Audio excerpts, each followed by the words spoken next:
What's going on, everyone? So, I've seen several people suggest the idea of like, hey, what about Andrew Wiggins? So, let's talk about Andrew Wiggins, right? We're in the offseason, right? We're waiting for the official offseason when all the craziness and madness starts. So, let's explore some possibilities. Let's explore some potentials and, talk about Andrew Wiggins. Now, obviously, the idea is like, hey, Andrew Wiggins is exactly what you need. Athletic, versatile wing that can play the 2, play the 3, defend multiple positions, defend the best player on the other team, right? Be a 3-and-D guy that can create for himself. He's a guy that can put the ball in through the hoop, right? Guy that can play off ball as he did with the Warriors, right? On any given night, he could be your second best guy. I mean, look at that finals run, right? I mean, there was a genuine argument that he should have gotten finals MVP. He was so good, right? And just as like, he's not really a first, second, even third option, really. It's probably best in that fourth option role. But if you had, a LeBron, Luka, Austin Reeves, then Andrew Wiggins makes a ton of sense slotted into that 4 spot. Like Andrew Wiggins in the Rui Hachimura role, words are hard, right? Like I think that you're better. I do. I genuinely do. But here's my thing. Here's the one reason why I wouldn't go get Andrew Wiggins. And it's because of the contract, right? Like what you'd have to trade outside of the obvious, like he's on Miami and Pat Riley, is he really trading Andrew Wiggins to the Lakers unless he absolutely fleeces the Lakers? And it's not even so much the Lakers, it's more so LeBron, right? He doesn't want to help LeBron win again. But like I look at Andrew Wiggins and look, Andrew Wiggins, again, would be great, but he's going to make $28.2 million next year. And then he has a $30 million player option, which he's almost good. I would be pretty surprised if he opts out of that. Maybe he would do something where it's like, okay, well, if I can get a long-term 4-year deal, because he would be 31 at that point when he'd be going into the player option. So I don't know, maybe, but more likely than not, he's probably opting into that 30 million. So to me, it's like you'd have to send out more than you take back, right? Like, so you'd have to send out essentially $30 million. So like, what would it cost? Like, does Miami just want to get off of Andrew Wiggins? If he does, then sure, right? If you could do something where, you're giving up, Maxi Kleber, Gabe Vincent back to them, and then whatever else, right? Another $11 million guy. Perfect. No problem. Sign me up for that. But if it's like you have to give up Rui and Reeves, again, I'm not against trading Austin Reeves, but I'd prefer it to be for a younger fit or just somebody that I think just would impact more. Like Andrew Wiggins can be just so hot and cold at times. And then again, the contract, right? Like I would rather, if I had to trade Austin Reeves for a 3-and-D wing, can you flip Austin Reeves into Herb Jones? Their contracts are almost identical, right? And Herb Jones, I think, gives you everything that Andrew Wiggins gives and then some, right? So I just would prefer Herb Jones. But I'm not against Andrew Wiggins, right? So if tomorrow the Lakers were to trade for Andrew Wiggins, I wouldn't be like, man, what are the Lakers doing? No, I'd be like, great, cool. Andrew Wiggins is a great player, is a great piece, right? He's a guy that I do think would make this team better. But I just feel like if you're going to spend $28 million and then $30 million the next year, I'd rather get multiple guys, right? I'd rather trade for 2 or 3 guys. Obviously, it's about what's available, what's out there, what's open. But again, I'd rather go get a Herb Jones, and then you'd still have, another $18 million or whatever to go get that. Where you'd have to trade Rui and Reeves to go get Andrew Wiggins. You could just trade Reeves to go get Herb Jones, and then you still have Rui and everything else to go get another trade or do whatever, right? Go get a Nick Claxton or something like that, right? Like, boom, now you're in business. I would just prefer that personally. But again, not against Andrew Wiggins. Now, as far as what Andrew Wiggins could bring, again, athletic, versatile. The thing that I like about Andrew Wiggins is he can slot into the 2, right? So if you could do something where you traded, let's say, for argument's sake, let's say the Lakers do want to go do that. Say you trade Rui, Gabe Vincent, and Shake Milton, because Shake Milton's, non-guaranteed deal, right? So that would get you basically $30 million.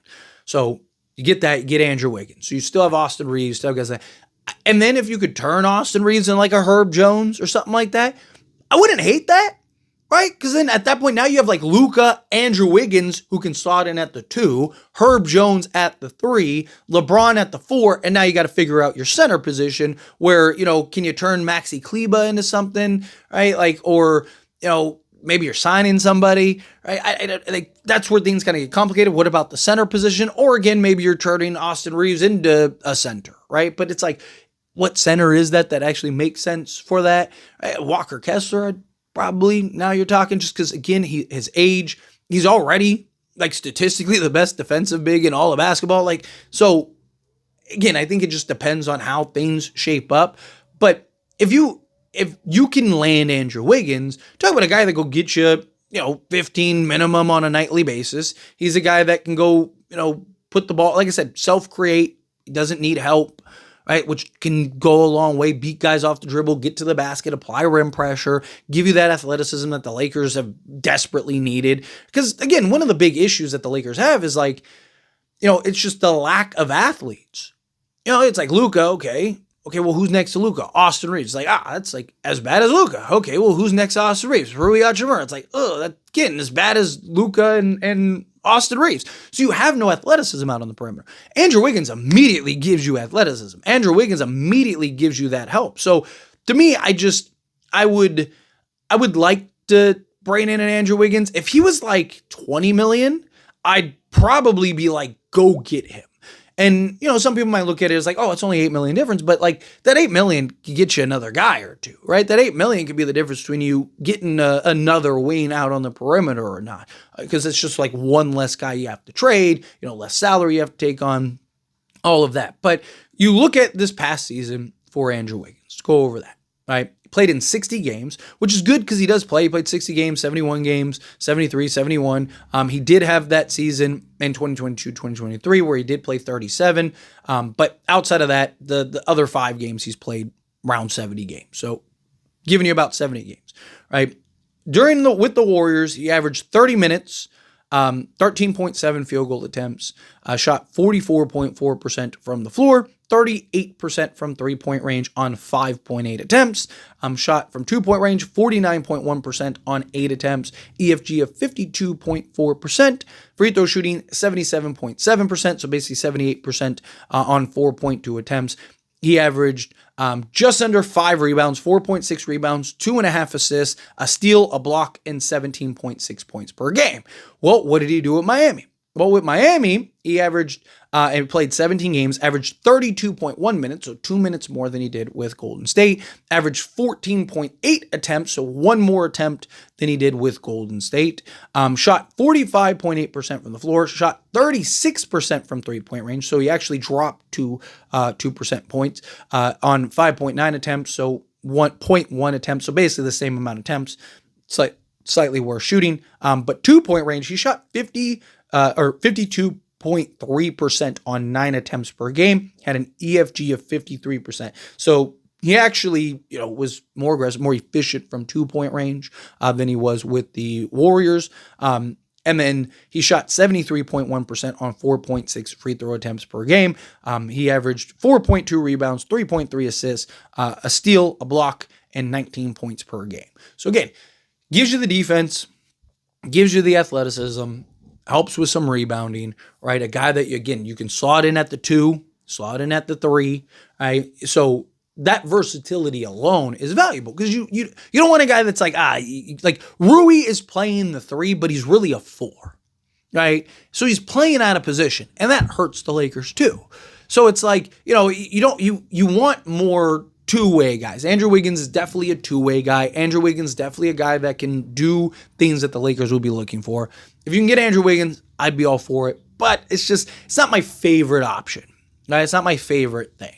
Again, if it happens, beautiful. If it doesn't, it's like, all right. But anyway, as always, this is a discussion. Best question to you. Let me know your thoughts and opinions down in the comments below. What do you think? Feel what your thoughts? Agree with me? Disagree with me? Kind of mixed in the middle? How you feel either way? Let me know down in the comments. That being said, if you haven't liked this video, hit that like button. Helps me a lot. So we enjoy these types of videos, and I truly appreciate it. Not subscribe channel, hit that subscribe button. Turn on the bell notifications. Appreciate y'all. See you in the next one.